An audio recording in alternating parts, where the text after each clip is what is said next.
Vamos a empezar la conferencia de hoy.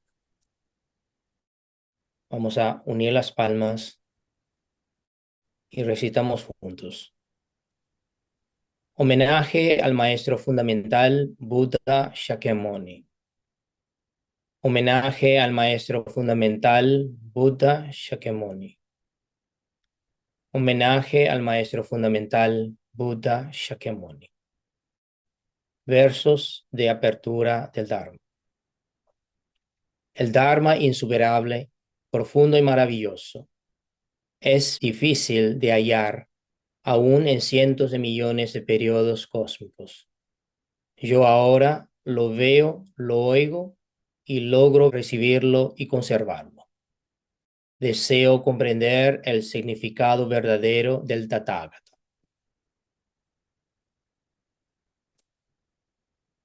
Hola a todos,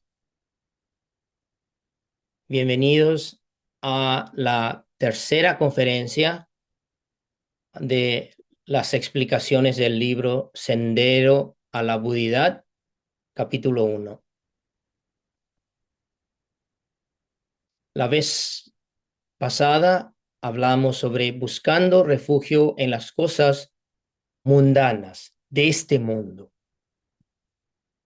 sea riqueza, fama, relaciones, sobre la patria, noción de la nación. 6 cosas mundanas que después de análisis determinamos que no son cosas que podemos depender como refugio y protección. Entonces, hoy continuamos con buscando refugio en cosas más allá de este mundo, que significa que no es del mundo material, mundo físico, sino más metafísico. Estrofa dice: los fantasmas y espíritus se deleitan con la matanza cruel. Los devas del deseo están obsesionados con todo tipo de placeres. El Brahma único reside en la arrogancia y el orgullo. Ninguno de ellos es un lugar de refugio. Vamos a la explicación. Aún sabiendo cómo buscar refugio, podemos ser engañados por falsas sectas no budistas. Entonces, uno quiere buscar refugio, pero muchas veces uno puede ser engañado. ¿En qué sentido engañado?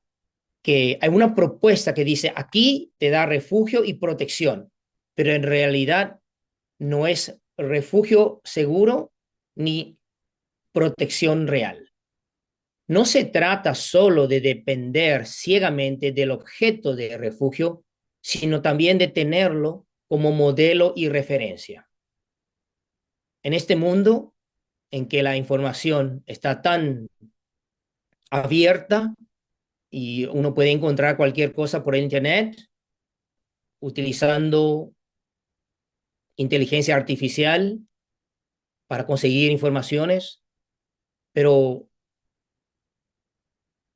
podemos depender de esas informaciones ciegamente o depender del objeto de refugio ciegamente. Creo que no, porque uno puede armar informaciones, hablar sobre eso, pero no puede representar, manifestar, incorporar, vivenciar los conocimientos. Entonces, por lo menos el refugio y protección que estamos buscando, como que para poder también tenerlo como modelo y referencia, no solo en texto, sino en algo más visible de manifestación en este mundo. Por lo menos en la práctica budista del despertar, no somos entrenados a depender ciegamente en nada.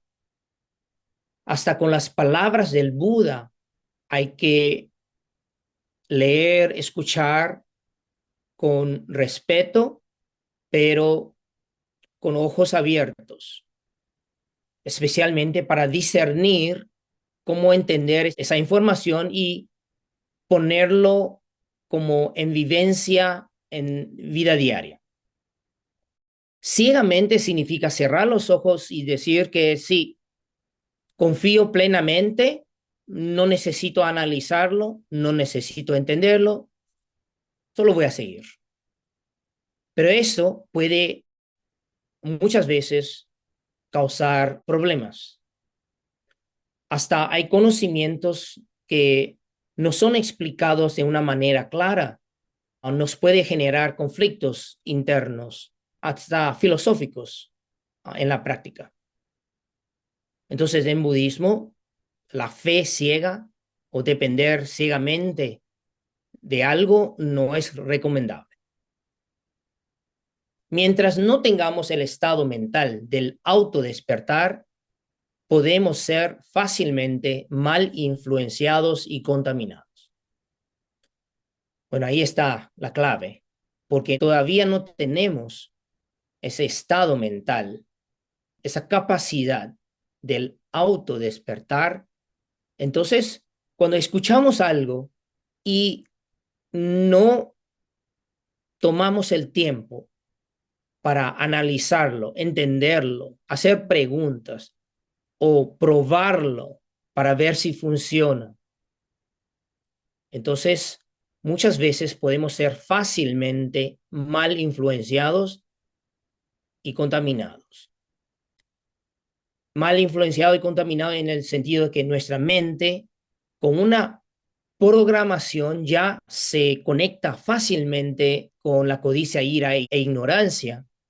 Y si escuchamos algo que tal vez está indicando en cierta forma la codicia, la ira o hasta algo muy parecido a la ignorancia y no nos damos cuenta, entonces en vez de reprogramar nuestra mente y purificar nuestra mente, estaríamos contaminando nuestra mente.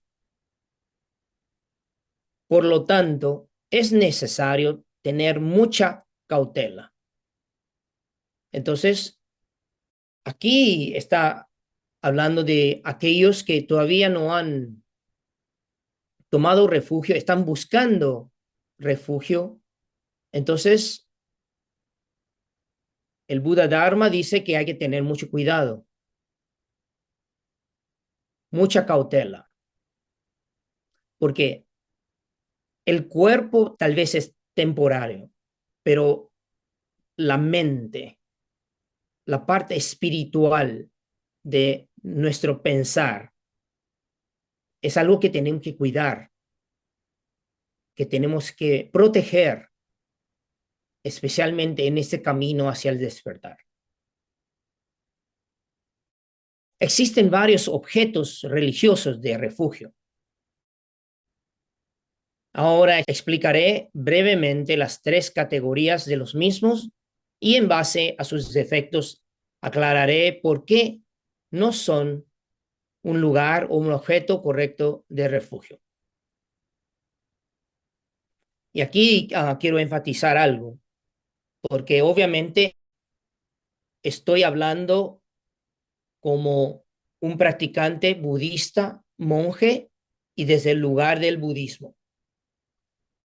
Por eso, para mí, desde mi humilde entender y comprensión, el Buda Dharma, y que habla de la triple joya, Buda, Dharma y Sangha, la triple joya es la mejor como objeto de refugio. Y entonces, ahora, estamos por explicar y abarcar las otras posibilidades que existen en nuestro mundo. Entonces, les pido disculpa y hasta que me permiten dar la perspectiva budista de diferentes objetos o lugares de refugio y decir el por qué, para mí como budista no funciona. Entonces, en vez de entenderlo como una crítica, entenderlo como mi perspectiva como budista y también desde mi entendimiento de las cosas, especialmente del lugar del humano en este universo o multiverso y también desde el lugar del camino, perspectiva del camino hacia el despertar. Primera categoría, fantasmas y espíritus. Entonces, ya que vamos a entrar en esa parte, hay que introducir algo importante para que sepan, tener una idea de la cosmología budista, cómo vemos el mundo. El mundo es una palabra en general que abarca todas las existencias de las conciencias. Entonces ahí le voy a mostrar cosmología budista. En la cosmología budista dividimos el mundo en tres dimensiones o esferas. Lo llamo esferas por ser dimensiones. Esfera de deseo, aquí, que tiene la parte terrestrial y celestial. Plano terrestrial, plano celestial. Y los otros planos, que voy a entrar en detalle después. Esfera de forma, que todos estos 18 son planos celestiales, son cielos. Y también esfera de no forma o sin forma, muchas veces traducido, tiene 4 planos. Entonces, en cuanto a los espíritus y fantasmas, ¿de qué estamos hablando? Estamos hablando de seres dentro de la esfera de deseo. Entonces, estamos hablando de esta parte. Desde aquí para arriba, estamos hablando de planos celestiales. Espíritus y fantasmas está abarcando seres aquí, en esta parte, si ven mi cursor. Y voy a un gráfico más simplificado. Aquí. Entonces, lo que nosotros llamamos destinos buenos incluye humano y celestial o celestiales, tanto de celestial de deseo, esfera de forma, esfera de no forma. Y reino humano es muy importante, es el reino ideal para la práctica espiritual y es el reino central, único para el gran despertar a la budidad. La forma humana, reino humano, destino humano. Esos son sinónimos que utilizamos. Ahora, destinos malos. Muchas veces también se incluye reino de Asura. Asura a veces se pone en esta parte o a veces entre fantasma hambriento y humano. Pero seguramente reino de fantasmas hambrientos, reino animal, reinos infernales. Esos tres. Y infiernos tiene 18 planos. Entonces, si uno ve esta cosmología, entiende que espíritus y fantasmas está hablando principalmente de aquí. Y también abarca de reino de Asura. Y es parte de destinos malos. Volvemos al texto. Fantasmas y espíritus. Según la tradición china y en muchas culturas, irlandés, indígenas, muchas culturas, existen espíritus celestiales, espíritus terrenales y fantasmas humanos, de aquellos que han muerto. Esto está hablando de según una como mitología o culturalmente. Muchas creencias así dicen. Los humanos con méritos, después de morir, pueden convertirse en espíritus. pueden ser espíritus de los más variados tipos. Por eso hay espíritu del viento, de la lluvia, de las montañas, del agua, de la tierra, de los 5 granos. Granos se está refiriendo a arroz, diferentes granos que como da alimento para el humano. Espíritus de la montaña, monstruos del bosque, espíritus y monstruos malignos. Y aquí cita que el libro I Ching dice que existen los espíritus que toman forma, como elfos, y los fantasmas errantes, espíritus solitarios, vagabundos, los cuales después de morir no tienen quien les haga ofrendas y están vagando por todas partes. Entonces, recuerdo en una de las conferencias anteriores, alguien estaba diciendo que ¿será que los humanos hoy estamos tan modernizados y tan distantes de la naturaleza, del bosque, de las montañas? Entonces, por esa razón que nuestra posibilidad para despertar es más pequeña. Y dije que iba a explicar aquí, en que imaginen todas las culturas indígenas de miles de años. Estaban mucho con la naturaleza, pero ¿qué pasa? Cuando vivencian algo que no entendían, por ejemplo, el trueno, y hace un ruido tremendo, ver meteorita pasar por el cielo, ver la luna, sol, ver un árbol muy grande y ahí, o el viento, cualquier cosa de la naturaleza, debido a la falta de conocimiento de la naturaleza, digamos, de los fenómenos de la ciencia que llamamos hoy, ¿qué pasa? Ellos, en vez de despertar, empiezan a pegar a figuras, fantasmas y principalmente desde la perspectiva budista lo entendemos como ellos empiezan a tomar refugio en fantasmas y espíritus, espíritus de los árboles, árboles que viven mucho tiempo, tienen espíritu, seres que viven, conviven con el árbol, protegen al árbol y porque nutren del árbol la energía. Entonces, pueblos indígenas, muchos creen que esto es un lugar, un objeto cierto de refugio. En los sutras budistas, cuando hablan de fantasmas, se refieren a los fantasmas hambrientos. Entonces aquí, todo esto es como listando fantasmas y espíritus en la cultura china y que vemos mucha similaritud en muchas culturas que de fantasmas, lo que uno no sabe, no entiende y llama fantasmas o espíritus. Ahora, ¿qué dice en budismo? Que son fantasmas hambrientos. Los espíritus gobernados por los 4 grandes reyes devas de las 4 direcciones son principalmente yakshas, rakshasas, nagas, dragones, mahoragas, espíritus de la pitón, garudas, pájaros de alas doradas, etc. También están el rey robusto de los fantasmas y los animales con capacidades superiores.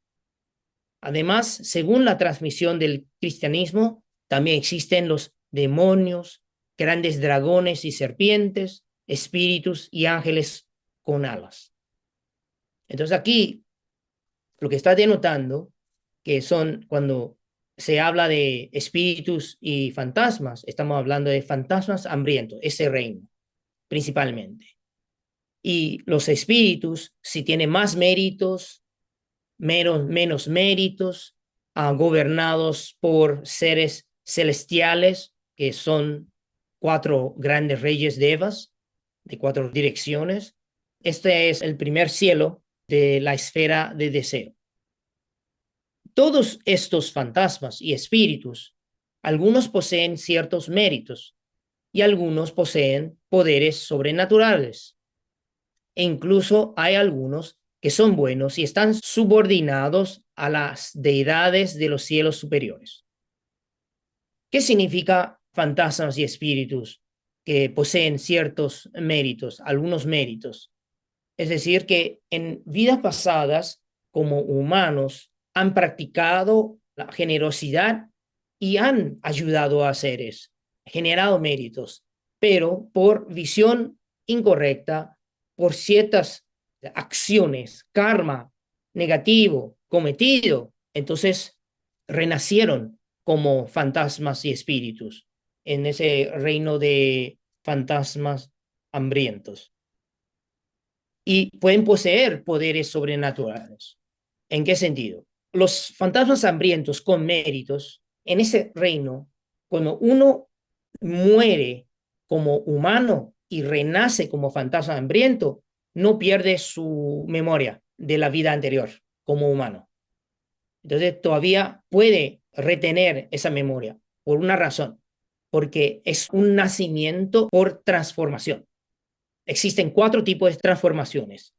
Transformación, y esto es mucho citado en los textos, y hasta en Sutra del Diamante dice transformación por útero, transformación por humedad, transformación por huevo y transformación por energía.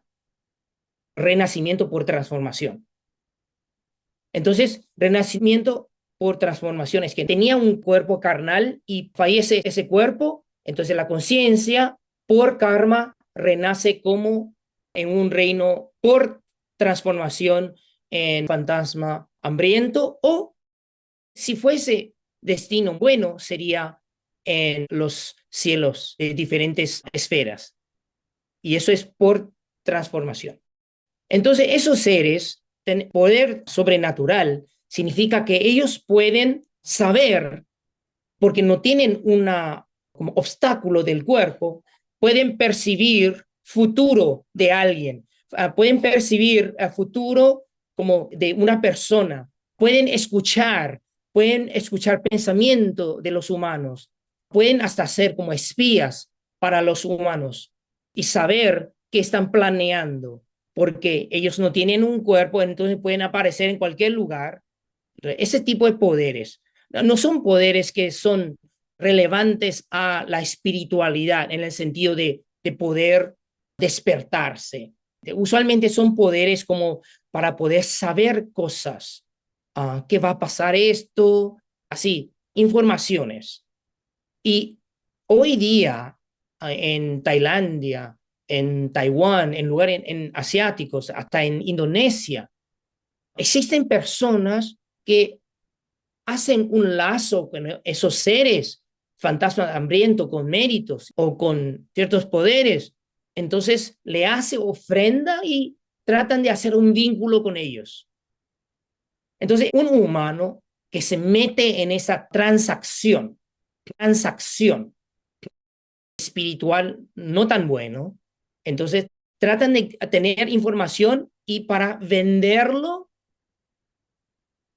a los humanos que quieren eso, que leen su futuro, que le diga qué está pasando y que le diga sobre ese hombre, esa mujer, y hacer trampas. Y no voy a entrar en detalles porque los detalles son muy feos. E incluso hay algunos que son buenos y están subordinados a las deidades de los cielos superiores. Hasta fantasmas hambrientos, ese reino, y con méritos, algunos son buenos y porque pueden vivir kalpas, como muy larga vida. Entonces, cuando están subordinados a las deidades de los cielos, especialmente en tiempo de Buda, Shakyamuni, 2500 años atrás, muchos tomaron refugio con el Buda. Y los que han tomado refugio y tenían suficientes méritos, entonces ya renacieron como humanos y siguieron su práctica. Pero hay muchos que hicieron voto de ser protectores de los practicantes budistas.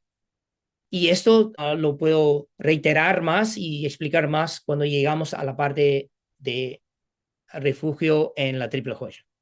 En determinadas circunstancias, ellos pueden, de una manera u otra, ayudar a los humanos. Por eso la gente frecuentemente los venera y les suplica por bendiciones, por el destierro del mal o para evitar ser perjudicados. Es como entran en pacto, contrato con personas como para, en una situación de querer hacer daño al otro o querer echar a fuerzas malas, y muchas veces envueltos en estas cosas de relaciones con esos seres, uno pierde control. Es como uno pide ayuda y le resulta mal, esas cosas. Pero el texto explica más. Sin embargo, los fantasmas y espíritus están llenos de aflicciones. Y ahí está la clave. Aunque puedan ser buenos, están llenos de aflicciones. ¿Por qué? Por su renacimiento kármico. El hecho que uno renace, un ser, una conciencia, renace en reino de fantasma hambriento, es por aflicciones. En particular, la aflicción de la envidia, celos, aflicciones de la mezquindad, la ira, todas esas combinaciones de esas cosas. Y por eso uno renace ahí. Entonces, si esto tiene esas personalidades, muchas veces pueden ir en contra con alguien, con un practicante. Y su carácter a veces no es tan bueno como el de los humanos, especialmente porque su naturaleza es iracunda y se deleitan con la matanza cruel, la sangre, quitar la vida. Muchos seres fantasmas hambrientos tienen eso. Ellos quieren que los humanos les ofrezcan en sacrificio sangre y carne. A veces incluso exigen sacrificios humanos. Si no hacen ofrendas respetuosamente o si los ofenden, se vengan con una matanza cruel mediante vientos violentos, tormentas, granizos, plagas, etc. Entonces, voy a terminar de explicar aquí. Venganza. Wow, la venganza es una de las cosas muy marcantes de los seres fantasmas hambrientos, aún con méritos y especialmente con poderes. Estos espíritus son equivalentes a los mafiosos y a las fuerzas del mal del reino humano. Es como la mafia y las fuerzas del mal, personas que se juntan para hacer algo, daño a la sociedad o a los más débiles, para aprovechar. Y podemos decir hasta las fuerzas del mal corporativas que se juntan como para manipular el mercado y hacen que los investidores individuales pierden dinero porque no saben que todo está controlado por ellos. Tal vez en tiempos difíciles ellos pueden ayudarte brindando protección física o una gran ayuda económica, pero no se puede ofenderlos de ninguna manera, o de lo contrario se caerá en el abismo de crimen y maldad. Es decir, yo he escuchado historias tanto en Brasil, en Argentina, en Asia, muchos países, donde hay culturas de personas que son mediums, medios que se conectan con espíritus y fantasmas hambrientos. Y como ellos reciben voces o indicaciones, pero piden algo. Ahora, porque son de mucha ira, entonces, ¿qué hay que darles a ellos? ¿Cómo uno sabe si uno se está conectando o con qué está conectando? Mucho depende de qué funciones ellos cumplen. Por ejemplo, uno le pregunta, ¿qué va a pasar con mi esposo o con mi esposa en cuanto a esa persona que por infidelidad y esas cosas? Entonces yo quiero hacer algo, mandar un espíritu para hacerle daño a esa mujer, a ese hombre, para que deje mi cónyuge en paz y para que yo pueda tener mi familia. Es como hacen algo. O hay personas que es la tercera, digamos, y está teniendo una relación con alguien y quiere sacarle a la esposa del esposo. Esto hasta hoy en día existe mucho. Y entonces cuando hay personas que dicen, ellos escuchan de los seres, entonces primero hay que tener una alerta. ¿Escuchando qué? Pero la mayoría de la gente no se dan cuenta y no tienen miedo de eso. Lo que están muy curiosos es saber qué es lo que te dijo. ¿Qué te dijo? Quiero saber. Quiero saber de mí. Y si te funcionó para ti, a tu favor, entonces quiero que funcione a mi favor. Ese tipo de seres que no son visibles, digamos, en nuestra dimensión, pero son parte de la esfera del deseo. Ellos usualmente requieren ofrendas de sacrificios. Necesitan algo que tiene que ver con carne y sangre, y aún mejor, algo vivo. Entonces, en muchas figuras mitológicas y creencias indígenas, nativos de China antigua, de Japón, de Corea, Indonesia, Tailandia, Irlandia, hasta vikingos. Ellos hacen sacrificios a sus dioses de la guerra. Entonces hay que sacrificar animales. Y en antigüedad, en la América, en Central o tanto en Perú, azteca, ellos sacrificaban vírgenes, niños, humanos, y pensando que están conectando con deidades. No, no están conectando con deidades. Si requiere matanza y cualquier texto que habla del pedido de la deidad, de la entidad espiritual, pidiendo sacrificio de vida o demandando sangre y haciendo violencia, sepan, eso definitivamente no tiene que ver con reino celestial, sino son espíritus y fantasmas hambrientos. En efecto, invocar al espíritu es fácil, difícil es despedirlo. Y solo con mucho esfuerzo es posible desprenderse de él. Personalmente, he tenido consultas de personas que entraron en pacto con seres para que le diga cosas y después, cuando se cansan y tienen miedo o quieren empezar con su camino espiritual, tienen dificultad de despedir de esos seres. Aunque les ruega que se vayan, que no le moleste, por favor, y le agradece por haber acompañado, porque ellos obviamente es como depender de esos seres, es como tomar refugio de esos seres. Y hasta cuando personas hablan de se conecta con sus ancestros, los ancestros, aunque sean ancestros, están en el reino fantasma hambriento. No se puede tener mucha cercanía con eso. Hay que transferir méritos, pero tomar una distancia segura con los seres. Porque nosotros tenemos cuerpo carnal, es un tipo de energía, de vivencia, de vitalidad. Fantasmas hambrientos tienen otra frecuencia. Uno no puede establecer esa conexión con ellos. Nos va a arrastrar hacia abajo. Y en cierto modo se dice que corta la vida de uno en esta vida, la vitalidad.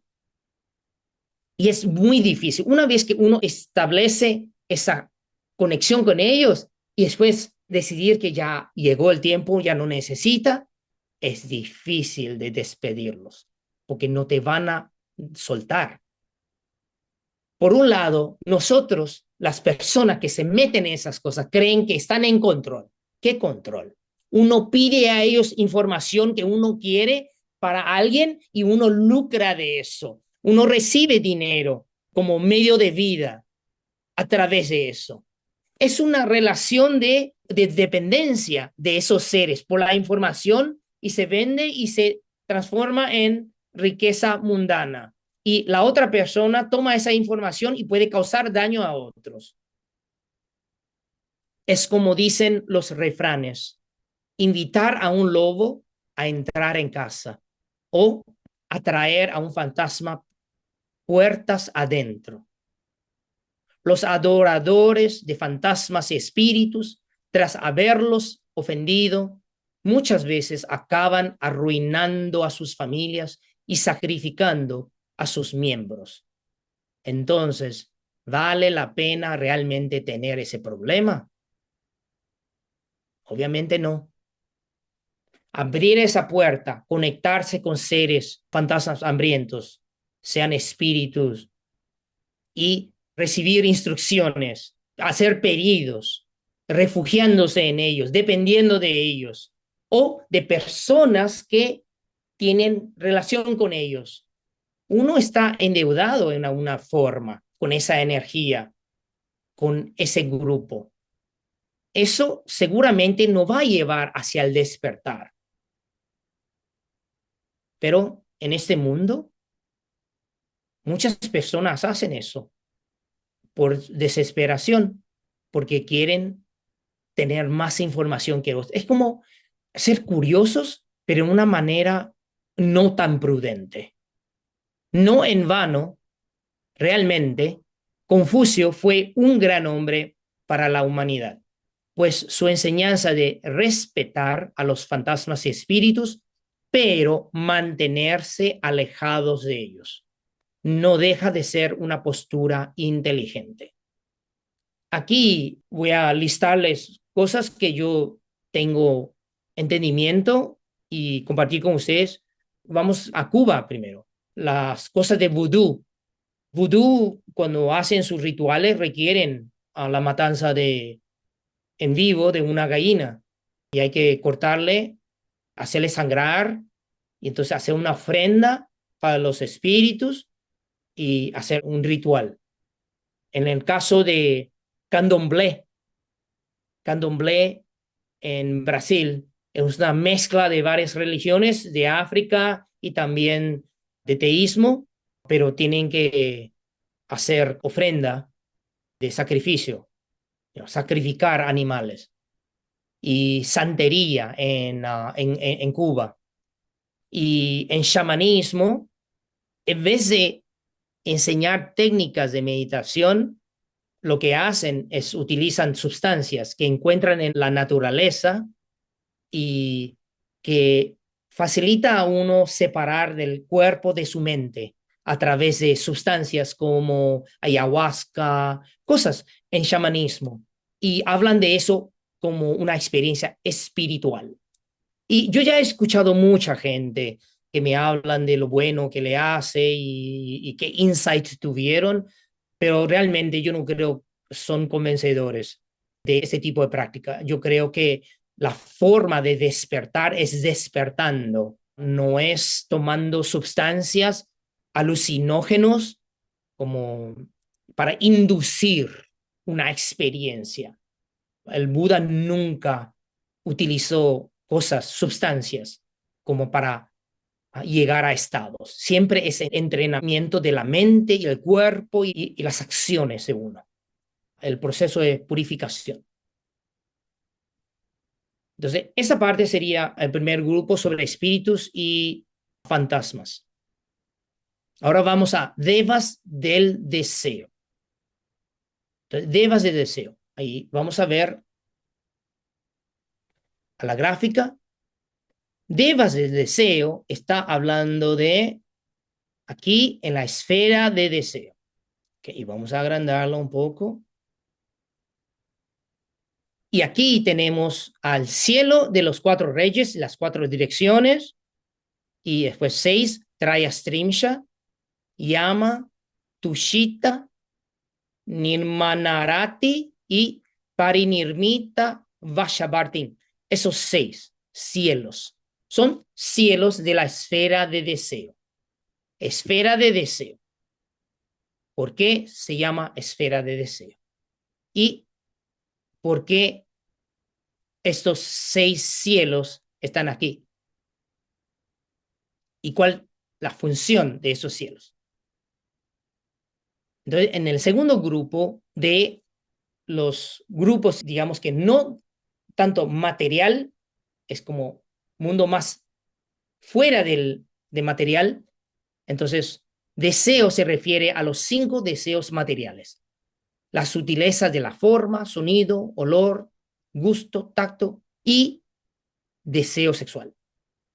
Deva, la palabra sánscrita, significa resplandor luminoso y generalmente se refiere a los seres celestiales. Los seres celestiales, en el contexto budista y cosmología budista, son cuerpos de luz. Los primeros 6 planos celestiales están dentro de la esfera de deseo, porque tienen deseo. Entonces, aquí, humanos ya saben cómo es humano en cuanto a deseo sexual, porque en el plano de los humanos, deseo sexual abarca todos los sentidos: ojo, oído, nariz, lengua, cuerpo y mente. 6. En cielo de los 4 reyes, a partir de allá ya no necesitan táctil. Es más con una mirada y trae a Stringia aún más. Una mirada, un pensamiento, ni necesitan tocar para tener a placeres sexuales.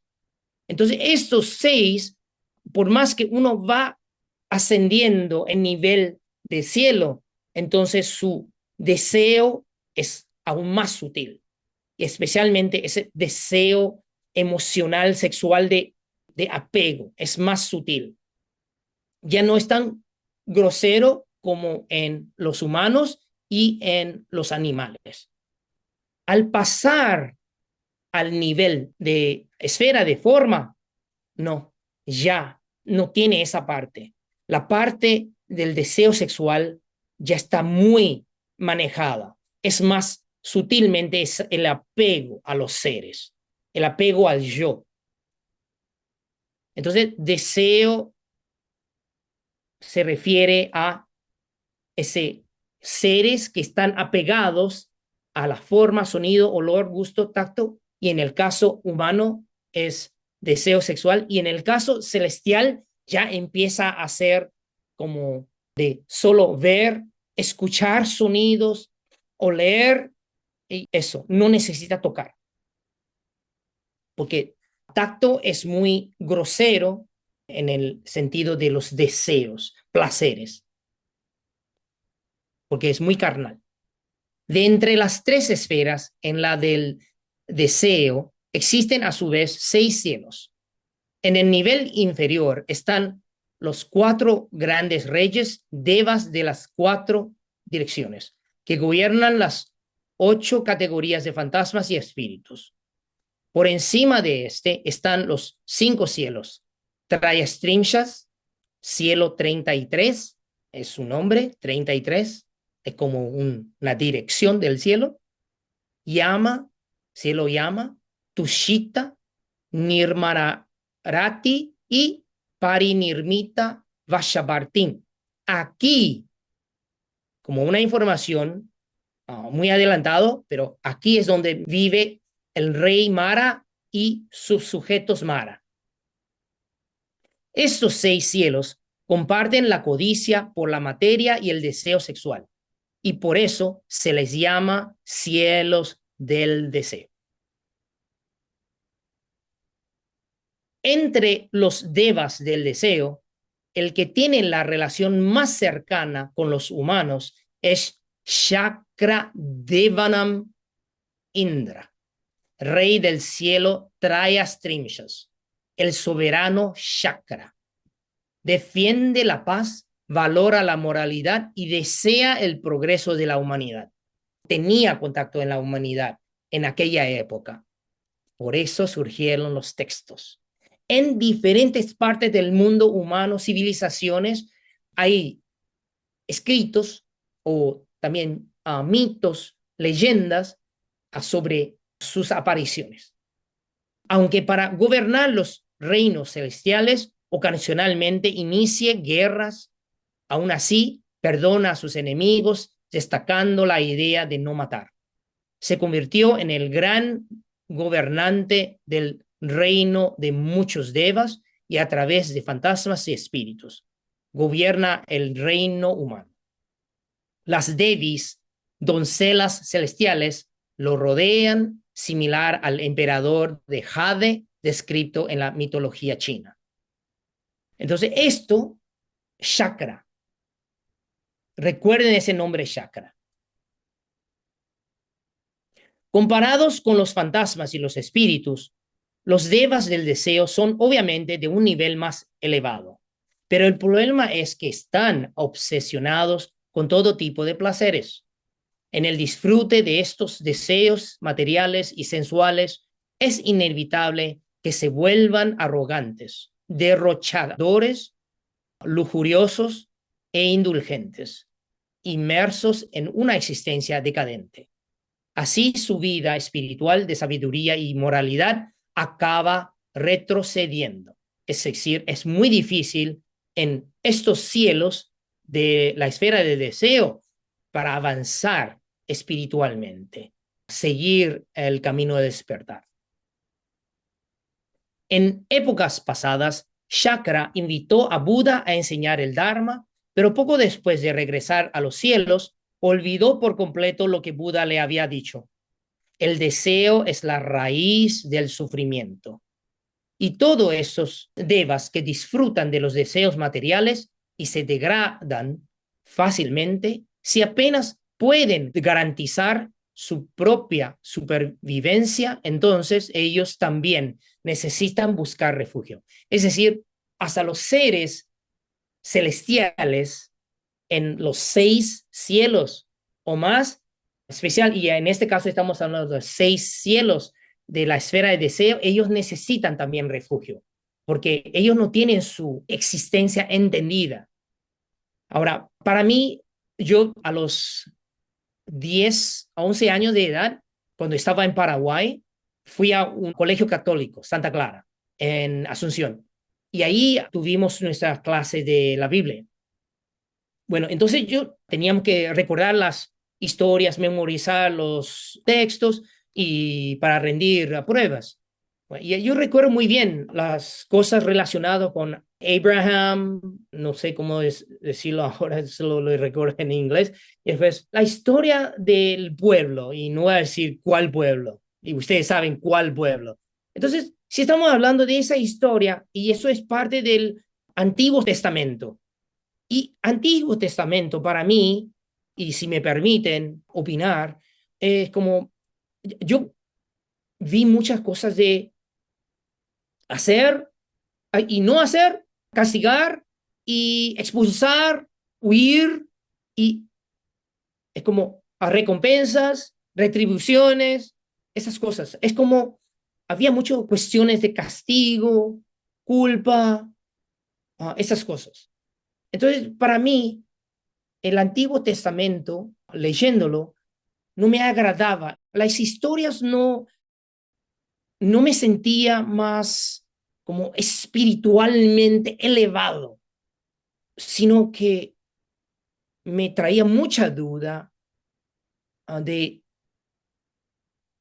todas esas historias, cómo se relacionan con nosotros, los humanos, hoy y en el futuro.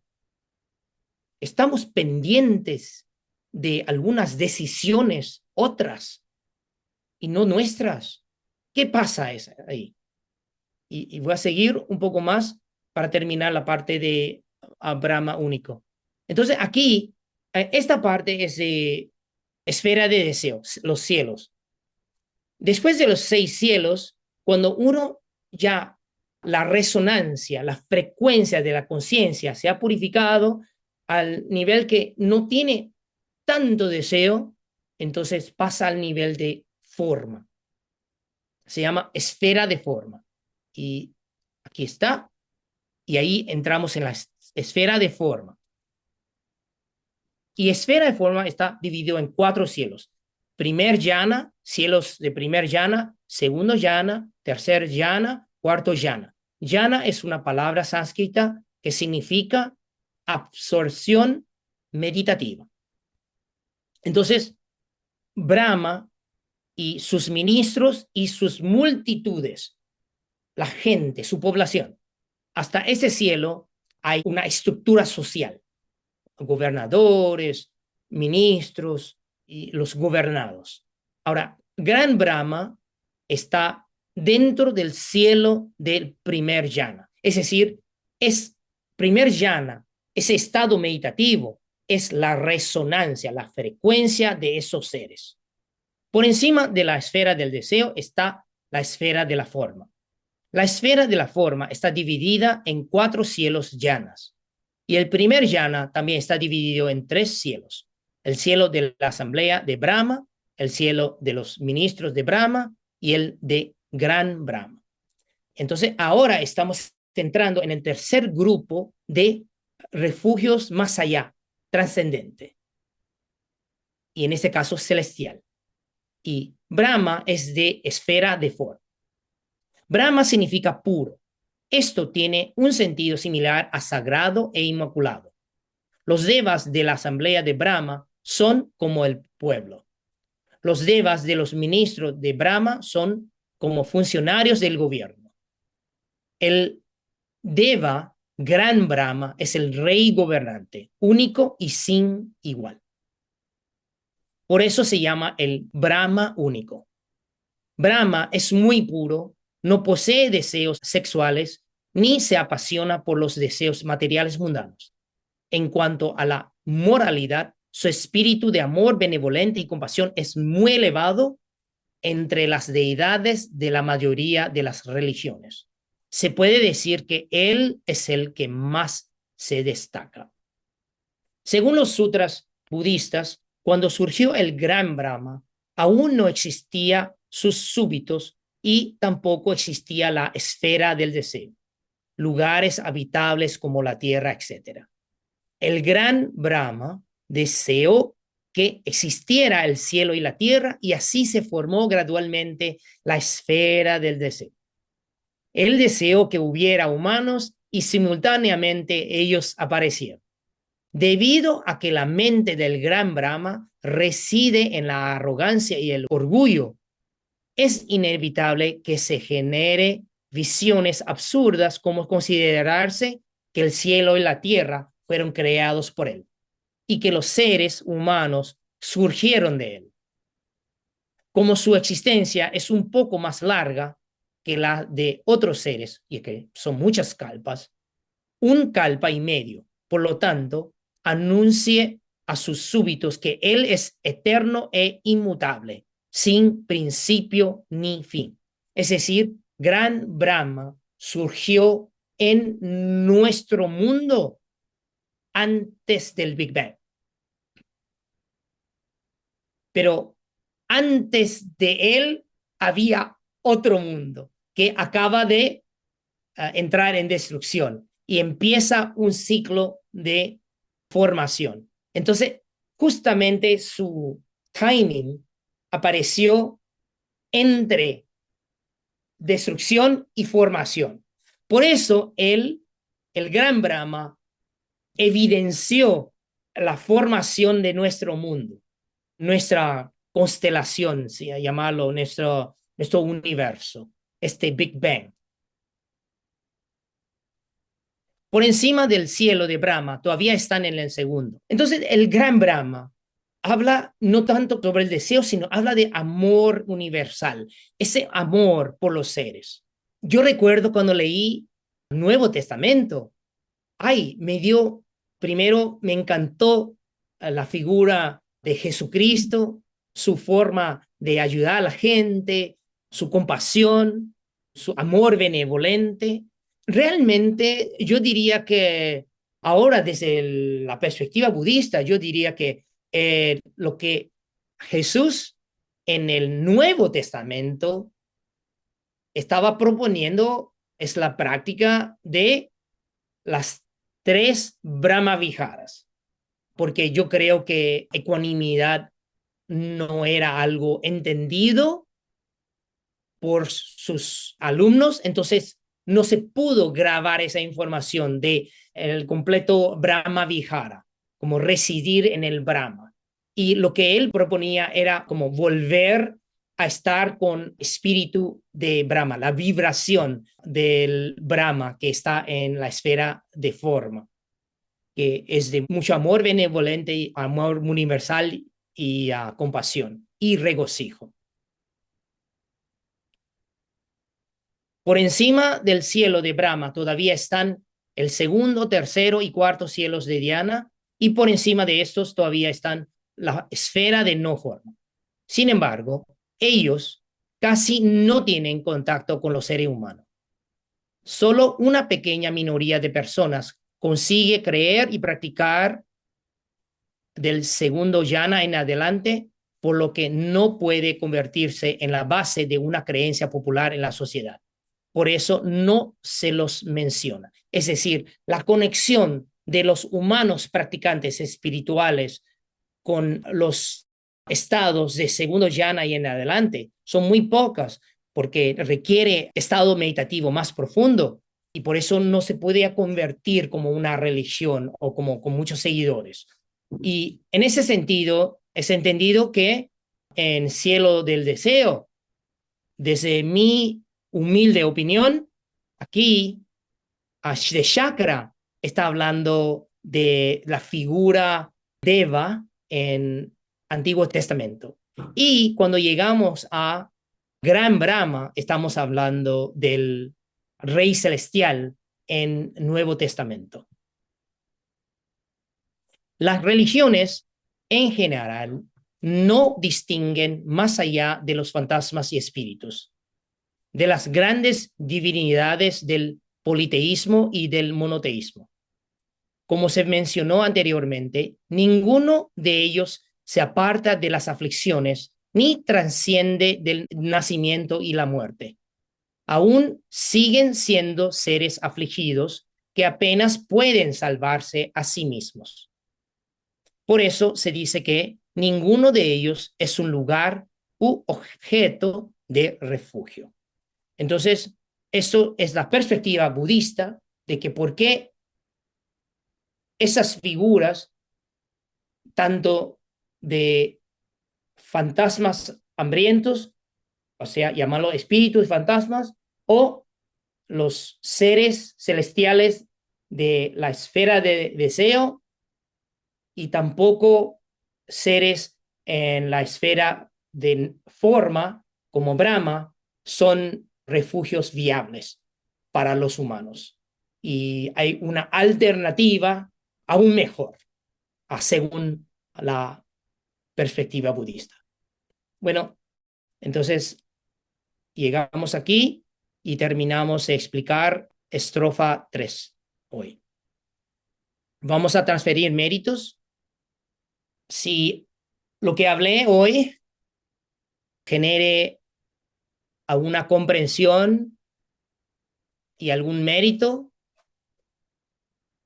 entonces vamos a transferir desde mí, quien compartió con ustedes, y desde ustedes, quienes escucharon a mí, todos los méritos a nuestro mundo, y vamos a transferir a todos los seres, en el sentido que tomar refugio en algo erróneo puede resultar en desastrosas calamidades humanas y puede causar guerras por visión errónea, algo que no es realmente un refugio viable, y causar problemas para nuestro mundo. Transferencia de méritos. Deseo erradicar las tres obstrucciones y todas mis impurezas. Deseo obtener sabiduría y verdadera comprensión. Deseo universalmente que las calamidades y obstáculos se extingan. practicando constantemente, vida tras vida, el sendero del Bodhisattva. Namo Pho. Muchas gracias. Hasta la próxima. En la próxima ya vamos a entrar en el refugio seguro. Vamos a hablar de triple joya que conozco más. Ok, buenas noches a todos. Buenas noches. Y ya pueden poner video para saludar y despedirse. Buenas noches. Buenas noches a todos. Namo Pho. Chao. Y digan de dónde. Así para que... Muchas gracias. Ay, Rosa está en Paraguay. Ay.